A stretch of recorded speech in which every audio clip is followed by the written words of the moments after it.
এটা আমার ছোট চেষ্টা।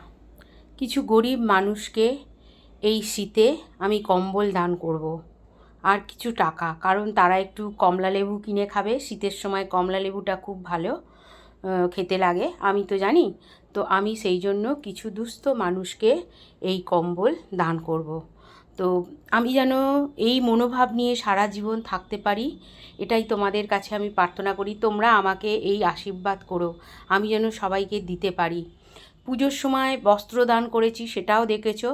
আর এখন কম্বল দান করব শীতেতে। এবং কিছু কম্বল আমি ক্লাবে দিয়েছি, একটা ক্লাবে। তারা বলেছে কিছু দুস্থ মানুষকে দান করবে।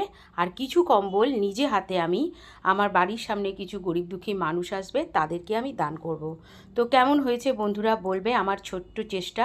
এবং তোমাদেরও বলবো, ঈশ্বর যদি কিছু দিয়ে থাকে তোমাদের, তোমরা তা থেকে একটু সবাইকে দানের উদ্দেশ্য মনোভাব নিয়ে থেকো।